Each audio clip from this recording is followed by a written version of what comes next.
Hello, I'm Roger. Welcome to my story, multiple sclerosis, the monster inside me. Okay, welcome back. Today is July 15th. It's been about 2.5 weeks since my last show. Kind of going back to the beginning, a year and a half ago, on the same day I was diagnosed with primary progressive multiple sclerosis and a brain tumor. Call it the double whammy. And so since then, I've been trying to deal with both, but the brain tumor has just gotten out of control. So I had to deal with that, and we talked about that in my last show, 2.5 weeks ago. I was super nervous about what was going to happen to me. You just never know with these kind of major surgeries. But going on, I had my surgeries, and I had to write a lot of this down as I was going, because a lot of it I don't remember, and I'm still struggling with things in my head. So if I stumble over my words or pause for a minute, it's because I'm healing, and we'll go over that in a little bit. But it was a crazy, scary experience, and I could probably talk about the things I saw and experienced, for hours. There's many, many stories to tell. But Monday morning, I went in early, and before I knew it, I was on a gurney. 20 minutes after check-in, and the first surgery was an endovascular pre-op tumor embolization. Say that 3 times, right? Especially like me.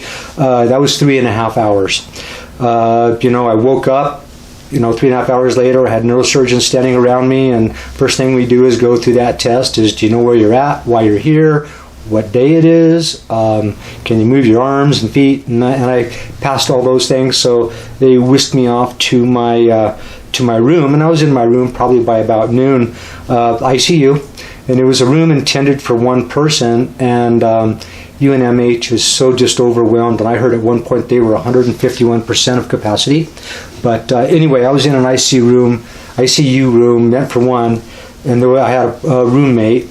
And so we had a chance to talk very little bit. He wasn't doing well. I wasn't feeling well. But after that, I ended up having a couple of MRIs done, one with contrast and one without. In the end of the day chat, Dr. Carlson came in to see how I was doing after that first surgery. We talked a little bit, and he said that they discovered the tumor is growing into my cranium, and that part of my skull, cranium, had to be removed and replaced with what they use as a metal plate. Titanium, I believe, is what it is. So that had me a little bit nervous. But so we went on to the next day, and I was still in the ICU, and Tuesday was a day that not much was going to be going on. I had a CT scan to check to see if there was any bleeding from the embolization. What they did for that is they went in and just kind of sealed off the major arteries around this tumor, so that when the major brain surgery came, I wouldn't be bleeding a lot. Those would be all sealed off. So that's what that was about. So the CT scan was short. It was less than a minute. It took longer to get down there and back than the scan. But Tuesday night was a nervous night for me, knowing what was coming up the next day. It was a sleepless night. I ended up listening to Pandora all night long, and finally early morning, I finally maybe went to sleep maybe about 6. And by 7 o'clock, the docs came in, and there was a few of them. There was a couple neurosurgeons, a couple of anesthesiologists. I would say there was probably 6 people altogether that were there to talk to me and kind of tell me a little bit what was going on. I was kind of surprised because they wouldn't tell me what time my surgery was going to be, so I was kind of left in limbo, and they showed up at 7 in the morning and didn't really have time to think or stress about that. It just all of a sudden was there. They took me into the ER, and next thing I knew, I woke up. I had a couple of neurosurgeons, anesthesiologists, and they were very attentive to me, asking me my name and why I was there, what I was having done, what day it was, and then they checked my arms and legs and see if I could move my feet and everything, and I pretty much did everything they asked me to do. So before I knew it, they whisked me back up to my room, And it was a tough haul from there, boy. I could not keep not even an ice chip down. No matter what I ate, I was throwing up, and it was tough, man.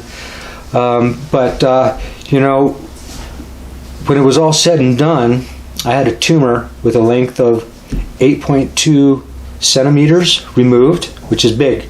That's a big boy. 2 steel plates and over 30 staples to close me up. Mostly, you know, the problem of the day was, you know, vomiting. I just could not keep anything down, and I was so drugged up between the fentanyl and the oxy, and I was laid out, which was, you know, for all good reason.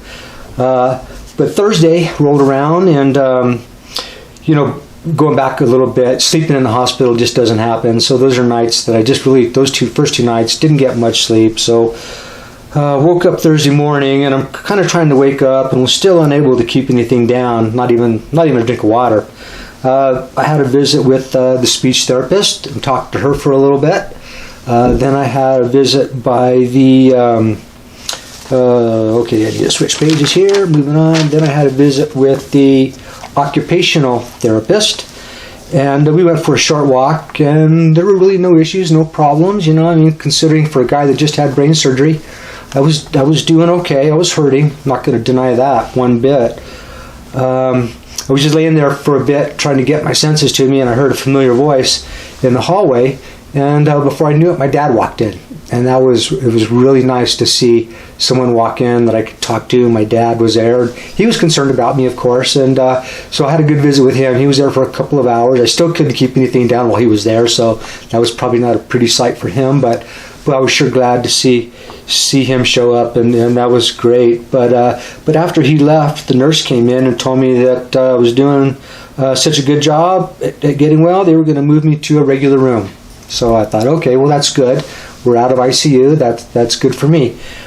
So before she took me and we were getting my stuff together, I had her take a photo of my head, and I took a gasp when I saw it. And so here's a little warning. I'm going to show you a picture that was taken the day after surgery.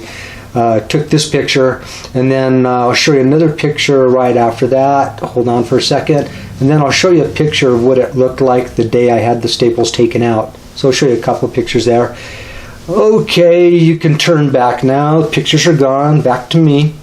So yeah, I saw that picture and I took a gasp. I was thinking, holy cow, that was way more than what I expected to see. I expected to see, you know, 6, 8, 10 staples, not a row of 30. Yeah, so that was pretty crazy. So then, you know, that day went on by. I started feeling a little bit better. By the end of the day, I was able to at least drink a little bit of water. And then Friday came around, I was feeling better. I had the physical therapist come in and take me out for a walk, and had some tasks that she wanted me to perform as far as identifying things, walking down the hallway and what to look for, and walk in, and did a couple stairs, and we did all that. And I put my best MS Warrior face I put on that I could, and I passed all the tests. I couldn't take another day in that hospital without sleep, and I had to get home. So I did the best on those tests. And so when that was all said and done with, you know, she said I looked good, and said I was doing great, did great with all my physical tests that she, you know, asked of me. And so a couple of hours later, one of the neurosurgeons came in, and I'm bad with names and I can't remember her name, but she came in and said, you know, that the reports are that I was doing well, and asked me if I was ready to go home. Well, you know, she didn't need to ask me twice. I says, yes, I'm ready to go. So that was 48 hours after major brain surgery, and a lot of people question that. Why did they send you home so early? They did not send me home early. That was my choice. That was my doing. I needed to get home where I could get some rest. Getting rest in the hospital, most of you probably know, is impossible. So yeah, I after 4 nights with no sleep, I had to say yes, take me home. And at that point, my daughter was going to come down and see me, Melina. She came down, and I let her know, text her what was going on, and that I was going to be going home. And so she was good with that. And so I got released that afternoon. So made it home Friday afternoon, and that first night was tough. I made the mistake of going and laying down in my bed and laying down. That was a big mistake because my head swelled up big time because of the incision back here. and I was up about 2 o'clock in the morning, and I was in pain. The painkillers had all worn off, and that's one thing I learned about the hospital. There's two things that I will always appreciate, and that is the nurses keeping up on your meds so they don't wear off, and then an adjustable bed, because once I got the swelling in my head, I had to come in and lay in the recliner, and I've slept in the recliner every night for almost 2 weeks now. Because I need to keep the swelling. Swelling in my head is still bad. It's crazy, and so if I lay down flat, it'll get worse. And so that's just an important thing for me to do. And it's hard to sleep that way anyway. But at least I don't have nurses running in and out of my room, right? So last Monday was my follow-up appointment, and I went in. The doc said I looked good. Had all the staples removed. He told me that we talked a little bit about the plates and the biopsy, and because it tested negative for cancer, we're not going to get chemotherapy. It was what he had told me before. We're going to wait 3 months, do another MRI, and then we'll look at the radiation, and hopefully we'll be able to pinpoint it and use what they call as a gamma knife radiation and hopefully kill what's left. But the doctor got about 95% of it, which was more, I think, than what they thought they were going to be able to get. So that's pretty much where I'm at now. It's been a tough haul. I'm not gonna sugarcoat it one bit. It's been having major brain surgery. It's been tougher than I thought. I thought I was a tough guy, but I've had people tell me after what you've had, you're doing great, and I appreciate all the comments and remarks and all the replies back on YouTube, and that means a whole lot. But yeah, it's been difficult for me to sleep sitting up in an upright recliner. I can relax a little bit, but it's just not the same. The pain is backed off, but still having feelings of pain, sometimes worse than others. I have this incision back here, and if the swelling's gone down enough, I can still feel where parts of my skull have been removed, and there's other items there. And when the swelling goes down, I'll be able to feel that better. But I think this might be the end of this for now.